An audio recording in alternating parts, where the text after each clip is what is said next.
Hello friends welcome to my channel. तो एठी आपणकर न्यूज़ पेपर रे गोटे अपडेट आछि सीएचजी रिपोर्ट रे स्वास्थ्य सेवार दयनीय स्थिति जोथिरे आपणकर बहुत किछि वैकेंसी खाली पड़थिबार लेखा जाइछि। सेते मध्यरे आपणक 39% विशेषज्ञ डाक्तर 40% मेडिकल ऑफिसर 30% नर्स पद ए सब पद रही ता विषय डिटेल्स जानिबा। तो पद भी आपणकर खाली रहिछि एई समय रे आपण माने जदि यूनिट हे कि जो आपण विभाग रे अछंती जो आपणकर कोर्स करछंती जदि आपण यूनिट है ट्राए करते तो निश्चिंत आपण पदवी आसंता आउ कि चेष्टा करबा निहाती दरकार एबेठू। भुवनेश्वर देखो भारतीय जनस्वास्थ्य मानक आईपीसीएस रे शर्तावली अनुसार राज्य में विभिन्न चिकित्सालय आवश्यक मानव संबल नहांती गोष्ठी स्वास्थ्य केन्द्र गुड़िक विशेषज्ञ आवश्यकता उपलब्ध मध्य विराट व्यवधान रही हस्पिटाल नर्स पारामेडिक घोर अभाव रही मंजूरी पद तुलन में लैबोरेटरी टेक्नीशियन नथिबारु पैथोलॉजी परीक्षा बाधाप्राप्त होउछि। एठी आपण देखंतु लैबोरेटरी टेक्नीशियन भी पद भी खाली रही जेहेतु आपण O3 कैंसल हो पड़ी पोस्ट तापाई कि भी कौन अपडेट आसुनी खाली एमती आप खाली पड़ी अपडेट आसूची किंतु निहाती जो लैबोरेटरी टेक्नीशियन अच्छा से माने यूनिट हवा दरकार निहाती तापाई कि चेष्टा करबा दरकार जेमती आपणको वैकेंसी आसीबो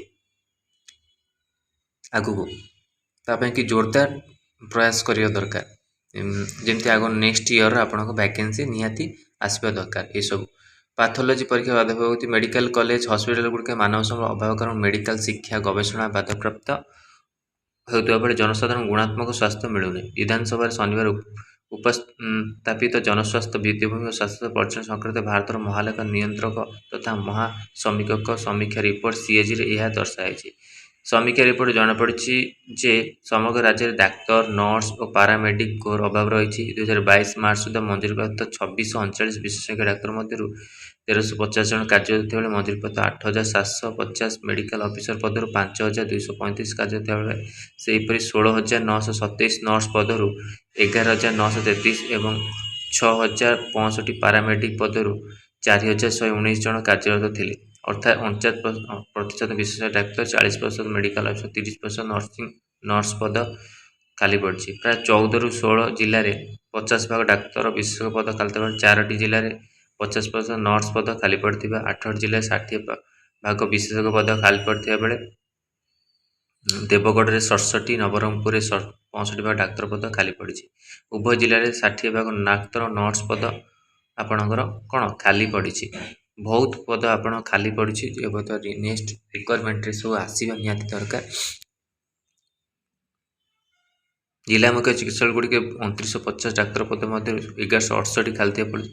गोष्ठी स्वास्थ्य केन्द्र गुड़े 5602 ରୁ 3230 और प्राथमिक स्वास्थ्य केन्द्र गुड़िक 1357 ରୁ 379 डाक्तर पद खाली थिला। एसबु पद पूरण दिगरे विभाग दृष्टि दे नथिला। मोटामोटी भाव जिला मुख्य चिकित्सालय विशेषज्ञ समस्त डाक्तर कैडर 40% गोष्ठी 58% प्राथमिक स्वास्थ्य केन्द्र 28% एमबीबीएस डाक्तर पद खाली थी। राज्य में जिला मुख्यालय हस्पिटाल 824 विशेषज्ञ डाक्तर पद 2022 मार्च सुधा 63% 523 डाक्तर उपलब्ध थे। यह आप खाली पड़ी बहुत गुड़े पद एटी आप मेडिकल कॉलेज 27% पद खाली अच्छी जो राज्य समस्त मेडिकल कॉलेज शिक्षक अणशिक्षक पद खाली पड़ता शिक्षादान रोगी चिकित्सा गवेषणा बाधाप्राप्त होता सीएजी में जमापड़ी। मेडिकल कॉलेज गुड़े प्रोफेसर पर मंजूरी प्राप्त पद 27% खाली पड़ी। फकीरमोहन मेडिकल कॉलेज सर्वाधिक 48% खाली पड़ता है पुरी में 43% मेडिकल कॉलेज 36% नर्सिंग ऑफिसर ता सहित स्टाफ नर्स और 37% पारामेडिक पद खाली पड़ता दर्शाई। ऑडिट होता Pandit Raghunath Murmu medical college hospital 15 professor समेत 41% तेल खाली पड़ता। ब्रह्मपुर एमकेसीजी मेडिकल कॉलेज रे हॉस्पिटल 16 एसोसिएट प्रोफेसर समेत विभिन्न वर्ग मोट 23% 129 पद खाली पड़ी। यह मेडिकल कॉलेज ईएनटी विभाग बिना टेक्निकल असिस्टेंट स्पीच थेरापिस्ट चली। एमकेसीजी 11 सुपर स्पेशलिस्ट विभाग फैकल्टी सदस्यों घोर बेपार रही। 48 जन स्थान 30 जन कार्य कर। राज्य में मेडिकल कॉलेज गुटे मंजूरी प्राप्त 2048 लैबोरेटरी टेक्नीशियन पदर एवं 1230 जन कार्यरत अच्छा। लैबोरेटरी टेक्नीशियन भी आप खाली अच्छी पदवी से जिला मुख्य हस्पिटाल 39 जन पैथोलॉजी स्थान 19 जन कार्य कर। ତ ଏସବୁ ଆପଣଙ୍କର ପଦବୀ ଖାଲି ପଡ଼ିଛି। ଏଠି ଦେଖନ୍ତୁ ନର୍ସ ପଦରୁ 1130 ପ୍ରାଥମିକ ସ୍ୱାସ୍ଥ୍ୟ କେନ୍ଦ୍ରରେ 2156 ପଦ, 1403 ନର୍ସ ପଦ ବା 65% ପଦ ଖାଲି ପଡ଼ିଥିବା। ସେହିପରି ଜିଲ୍ଲା ସବୁ ଜିଲ୍ଲାରେ ଆପଣ ସବୁ ଯେଉଁ ଇଏରେ ଅଛି ବିଭାଗରେ ନର୍ସିଂ ପଦ ବି ଖାଲି ପଡ଼ିଛି ବହୁତ, ମାନେ ବହୁତ ଗୁଡ଼ିଏ ପଦବୀ ଆପଣଙ୍କ ଖାଲି ପଡ଼ିଛି। ପ୍ରାୟ 4020 ଷ୍ଟାଫ୍ ନର୍ସଙ୍କ ଆବଶ୍ୟକତା ଥିବାବେଳେ ରାଜ୍ୟ ସରକାର PHC ଗୁଡ଼ିକୁ 2156 ଷ୍ଟାଫ୍ ମଞ୍ଜୁରୀ କରିଥିଲେ। ତ ଆହୁରି ଅଧା ପୋଷ୍ଟ ଆପଣଙ୍କ ରହିଯାଇଛି।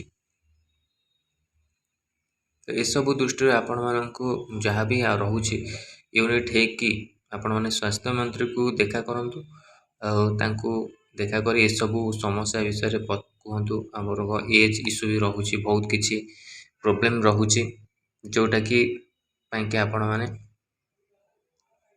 ନିଯୁକ୍ତି ପାଇବାଟା ନିହାତି ଦରକାର। ଆଗକୁ ଯେମିତି ଜବ୍ ଆସିବ ତା ପାଇଁକି ଚେଷ୍ଟା କରିବା ନିହାତି ଦରକାର। ଏବେଠୁ ୟୁନିଟ୍ ହୁଅନ୍ତୁ। ଆଉ କାଲି ବି ମୋ ଗ୍ରୁପ୍ରେ ଆପଣଙ୍କୁ ସେୟାର କହିଛି ପିଲାମାନଙ୍କୁ ୟୁନିଟ୍ ହେବାକୁ। ୟୁନିଟ୍ ହେଇ ଯଦି ଆପଣ ଚେଷ୍ଟା କରିବେ, ଅକ୍ଟୋବର ମାସରୁ ଆପଣ କିଛି ଆଡ଼ଭର୍ଟାଇଜମେଣ୍ଟ ଆସିବାର ଥିଲା, କିନ୍ତୁ OSSC ESIରେ ଯେଉଁ ଆପଣ ଆସିଛି ଭ୍ୟାକେନ୍ସି କିଛି ନୁହଁ ଆପଣମାନଙ୍କ ପାଇଁକି, ବହୁତ କମ୍ ପୋଷ୍ଟ, ସେଥିରେ କିଛି ଫାଇଦା ନାହିଁ। ଆପଣ ନିହାତି ଅଧିକା ପୋଷ୍ଟ ଦରକାର। ଆଉ ଯେଉଁ ବିଭାଗରେ ଆପଣ ଅଛି LT, ଖାସ କରି LT ପିଲାମାନଙ୍କର 2023ରୁ ବାହାରିଛି ଆପଣଙ୍କର କ୍ୟାନସେଲେସନ୍ ହେଇଛି। ତା ସହିତ ନର୍ସିଂ ଅଫିସର ପଦବୀ ପୂରଣ ହେଇଥିଲା, ଅଧା ଆପଣଙ୍କ ପଦବୀ ଫିଲ୍ଅପ୍ ହେଇଥିଲା ଆଉ ଅଧା ରହିଯାଇଥିଲା। ତା ସହିତ ଆଉ ଯାହା ବି ପୋଷ୍ଟ ଅଛି ନିହାତି ଆସିବା ଦରକାର। ତ ଏଇଟା ଇମ୍ପୋର୍ଟାଣ୍ଟ ଅପଡ଼େଟ୍ ଥିଲା ଆପଣମାନଙ୍କ ପାଇଁକି ନିଯୁକ୍ତିକୁ ନେଇକି। ଡେଲି କିଛି ନା କିଛି ଆପଣଙ୍କର ଯାହା ବି ଅପଡ଼େଟ୍ ଆସୁଛି ନ୍ୟୁଜ୍ ପେପରରୁ ଆସୁଛି, ତାର ଜଣାପଡ଼ୁଛି ଯେ ଆପଣଙ୍କର କେତେ କ'ଣ ପୋଷ୍ଟ ଖାଲି ପଡ଼ିଛି। କିନ୍ତୁ ପିଲାମାନଙ୍କୁ ୟୁନିଟ୍ ହେଇକି ଚେଷ୍ଟା କରିବା ନିହାତି ଦରକାର। ଚେଷ୍ଟା ନ କଲେ ଭ୍ୟାକେନ୍ସି ଆସିବନି। କି ଏମିତି ଆପଣମାନେ ଜାଣୁଥିବେ ସବୁ କିଛି କିନ୍ତୁ କିଛି କରିପାରୁନଥିବେ। ନିଶ୍ଚିନ୍ତ ୟୁନିଟ୍ ହୁଅନ୍ତୁ। ହେଲ୍ଥ ମିନିଷ୍ଟରଙ୍କୁ ଦେଖା କରନ୍ତୁ, ତାଙ୍କୁ କୁହନ୍ତୁ ଆପଣଙ୍କ ସମସ୍ୟା ବିଷୟରେ, ଆଉ ଯେମିତି ଆପଣ ନେକ୍ସଟ ରିକ୍ୱାରମେଣ୍ଟ ଖୁବ୍ ଶୀଘ୍ର ଆସିବା ଦରକାର। ରିକ୍ୱାରମେଣ୍ଟ ଆଣିବେ ସେ କିନ୍ତୁ ବହୁତ ଲେଟ୍ କରିବେ ଯଦି ବି ରିକ୍ୱାରମେଣ୍ଟ ଆସୁଛି, କାରଣ ବହୁତ କିଛି ରହୁଛି, ଗୋଟେ ଅର୍ଗାନାଇଜେସନ୍ ସମସ୍ୟା ରହୁଛି। ସେ ସମସ୍ୟାକୁ ସଲ୍ଭ ହେଲା ପରେ ଆସିବ। ତ କିନ୍ତୁ ସେ ସଲ୍ଭ ହେବା ପୂର୍ବରୁ ଆପଣ ନିହାତି ଆସିଯିବା ଦରକାର, ଯେଉଁଥିପାଇଁ କି ଆପଣଙ୍କ ଏଜ୍ ଇସ୍ୟୁଟା ଯେଉଁ ଅଛି ସେଇଟା ମ୍ୟାଟର୍ ରଖୁଛି କିଛି କିଛି ଷ୍ଟୁଡେଣ୍ଟମାନଙ୍କ ପାଇଁ।